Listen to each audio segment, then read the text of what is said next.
Seja muito bem-vindo ao canal Aconteceu no Mundo Hoje. Em 4 de maio de 1415, aconteceu a queima na fogueira de dois importantes reformadores religiosos, John Wycliffe e John Hus.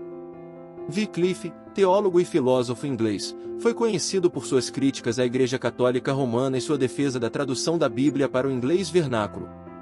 John Hus, teólogo e professor tcheco, foi um líder religioso que defendia reformas similares na Igreja, incluindo a comunhão sob as duas espécies, pão e vinho, e o acesso direto à palavra de Deus pelos fiéis. Ambos foram considerados hereges pela Igreja Católica e enfrentaram perseguição por suas ideias. Wycliffe morreu antes de ser julgado, mas suas obras foram condenadas e seus restos mortais foram exumados e queimados. John Hus foi julgado pelo Concílio de Constança, onde se recusou a se retratar de suas crenças e foi condenado à morte na fogueira. A execução de Hus causou uma revolta na Boêmia, atual República Tcheca, e desencadeou conflitos religiosos que duraram décadas. Esses eventos foram marcantes na história da Reforma Protestante e na luta pela liberdade religiosa na Europa. A execução de Hus e a condenação de Wycliffe marcaram um período crucial na história da Igreja Católica e na disseminação das ideias reformistas. As críticas levantadas por Wycliffe e Hus contra a hierarquia e os dogmas da Igreja Católica tiveram um impacto duradouro, influenciando movimentos posteriores de reforma religiosa na Europa. Suas ideias também contribuíram para o surgimento do protestantismo e para a fragmentação do cristianismo ocidental. Embora tenham sido perseguidos e condenados por suas crenças, o legado de Wycliffe e Hus vive até hoje, lembrando-nos da importância da liberdade de pensamento e da coragem de desafiar as estruturas estabelecidas em busca da verdade e da justiça religiosa. Em 4 de maio de 1814, após sua derrota na campanha da França, Napoleão Bonaparte foi forçado a abdicar do trono francês. O Tratado de Fontainebleau, assinado em 11 de abril de 1814, estabeleceu as condições de sua abdicação e o exilou para a ilha de Elba, localizada no mar Mediterrâneo, ao largo da costa da Itália. O exílio de Napoleão para Elba foi uma medida tomada pelas potências europeias vitoriosas para evitar sua influência contínua na política europeia. Embora Napoleão tenha sido concedido o título de imperador na ilha, seu poder era muito limitado. No entanto, ele conseguiu escapar de Elba em 26 de fevereiro de 1815 e retornar à França, desencadeando os chamados 100 Dias, um breve período de governo que terminou com sua derrota final na Batalha de Waterloo em 18 de junho de 1815. Após esta derrota, ele foi novamente exilado, desta vez para a remota ilha de Santa Helena, onde morreu em 1821. O exílio de Napoleão Bonaparte na ilha de Elba marcou o fim de seu governo na França e o início de um período de incerteza política na Europa. Embora sua estadia em Elba tenha sido breve, ela teve repercussões significativas, pois demonstrou a resiliência e a determinação de Napoleão em retornar ao poder. Seu retorno à França e os subsequentes eventos dos 100 Dias reacenderam as tensões políticas na Europa e levaram à sua derrota final em Waterloo. O exílio final de Napoleão em Santa Helena encerrou definitivamente sua carreira política e marcou o fim de uma era na história da Europa. No entanto, seu legado como uma das figuras mais influentes da história mundial continua a ser objeto de estudo e debate até os dias atuais. Em 4 de maio de 1949, um dos mais trágicos acidentes aéreos da história do futebol ocorreu, envolvendo o time italiano Torino FC, conhecido como Grande Torino. O avião que transportava a equipe de volta de Lisboa, Portugal, onde tinham jogado uma partida amistosa, colidiu com a Basílica de Superga, nas colinas de Turim, na Itália. O acidente resultou na morte de todos os 31 ocupantes a bordo, incluindo 18 jogadores do Torino, além de treinadores, membros da equipe técnica, jornalistas e tripulação.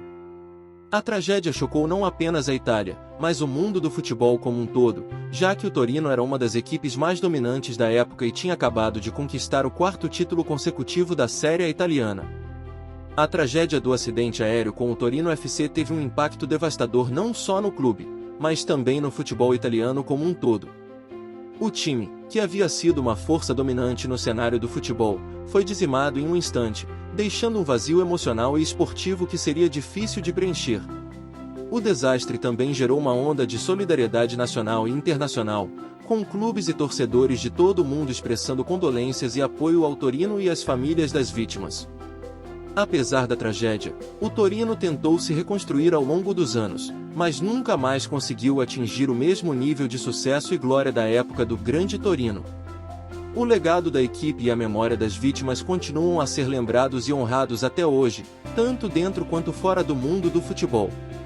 Em 4 de maio de 1937, falecia Noel Rosa. Noel Rosa foi um renomado compositor, cantor e violonista brasileiro, nascido em 1910 no Rio de Janeiro. Ele é considerado um dos maiores nomes da música popular brasileira e uma figura central na história do samba. Filho de uma família de classe média, Noel demonstrou talento musical desde cedo, aprendendo a tocar violão e piano. Sua carreira artística começou a se destacar na década de 1930, quando começou a compor músicas que abordavam temas cotidianos, como amor, vida urbana e críticas sociais, com humor e ironia. Noel Rosa deixou um legado de composições icônicas, como Com Que Roupa, Feitiço da Vila e Conversa de Botequim, que se tornaram clássicos do cancioneiro brasileiro. No entanto, sua vida foi interrompida precocemente aos 26 anos de idade, quando faleceu em 1937, vítima de tuberculose. Sua morte prematura deixou um vazio na música brasileira, mas seu legado perdura até hoje, influenciando gerações de músicos e compositores. Noel Rosa é lembrado como um dos maiores talentos da música popular brasileira e sua obra continua a ser apreciada e reverenciada pelos amantes da música em todo o mundo. Sua contribuição para o desenvolvimento do samba e sua habilidade em retratar a vida urbana brasileira em suas letras garantem a sua posição como um dos mais importantes artistas da história da música brasileira. Lulu Santos, nascido em 4 de maio de 1953, é um dos maiores ícones da música popular brasileira.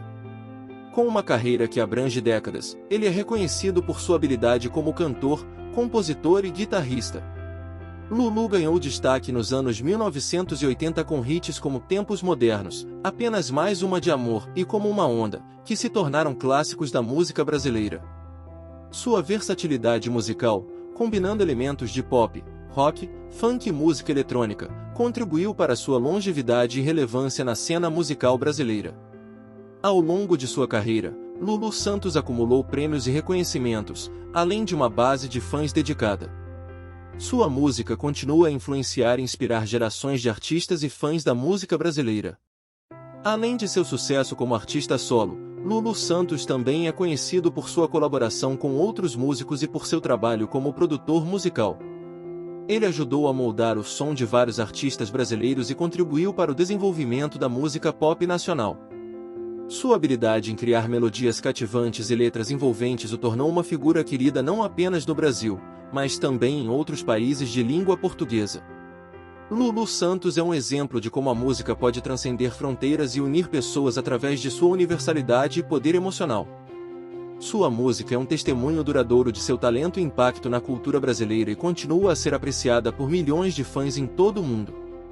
Obrigado por ficar até o final. Não esqueça de deixar seu like e se inscrever no canal.